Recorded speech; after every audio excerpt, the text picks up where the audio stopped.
পাশে আমরা আছি সর্বদা। মৌমাছির কামড়ে মৃত এক ব্যক্তি। ঘটনা লেম্বুরতলি হাজারি চৌমনি এলাকায়। মৃত ব্যক্তি দিলীপ মজুমদার। নিজ বাড়ি থেকে বেরিয়ে আসার পথে রাস্তার পাশে মৌমাছির দল কামড়াতে থাকে। সঙ্গে সঙ্গে কামড় খেয়ে চিৎকার করতে থাকে এবং মাটিতে পড়ে কাতরাতে থাকে। এই সময় কেউ সাহায্য করতে আসেনি বলে অভিযোগ পরিবারের লোকজনের। খবর পেয়ে বাড়ির লোকজন ছুটে এসে তাকে মধুপুর হাসপাতালে নিয়ে গেলে কর্তব্যরত চিকিৎসকেরা তাকে মৃত বলে ঘোষণা করে। কান্নায় ভেঙে পড়ে পরিবারের লোকজন। জানা যায় তিনি মোহরির কাজে যুক্ত ছিলেন। ঘটনায় এলাকায় শোকের ছায়া নেমে আসে।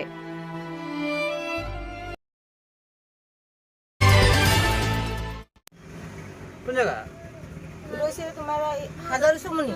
তার নাম কি? কান্না মারা গেছে? দিলীপ মজুমদার।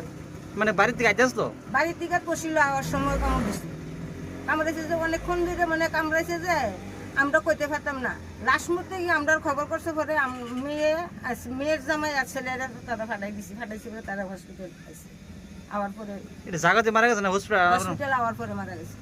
তাহলে বয়স কেমন হইব? 45-45 হয়ে যাবে। বাড়ি কোন জায়গা গেছেন? লেম্বুতলি। কইতাম পারি না, বড় ভাই আইতাছে কোনখানে জানি তহসিল কাছারি না কোনখানে। মধু ফুকে বয়ে কামড়াইছে, কামড় খাইয়া রাস্তার কিনারে বইরা রইছে, বইরে মধুর সাইডটাইতে আছে।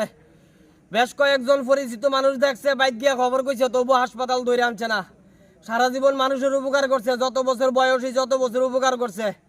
রাজনীতি চিন্তা করছে না, পাহাড়ি বাঙালি হিন্দু মুসলমান সবাই যদ্দূর পারছে সৎ সামান্য সাহায্য চেষ্টা করছে। আজকে বড় ভাই মধুপুর কামড় খাইয়া মরে গেল গা, কেউ আনলো না হাসপাতাল। আই রে আমার বাবার শ্রাদ্ধ মার শ্রাদ্ধ করলুক, পোলার বিয়া দিছে না, মায়ের বিয়া করাইছে না, আজকে বাইরে গেছে গা মরিয়া। অনেক কি হইব রে? তার নাম কি?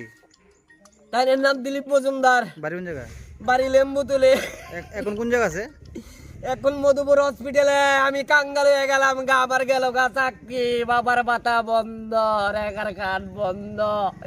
আমার সংসার চালাইতাম গিয়া সোয়ারে গুমুতুইটা সানাচুর বেশি, এবারে নিজের কাম করি করতে করতে সারাটা দেহ শেষ করে আলাম। ও নাকি আমার সংসার চালাবো না ভাইয়ের পরিবারে ফুলামায়ের দিকে দেখ কাম গো। আরে ভগবান, তুই কি কালা কাপড় ওই দিয়া ঘুমাই রইছত কি রে ঠুন্ডা।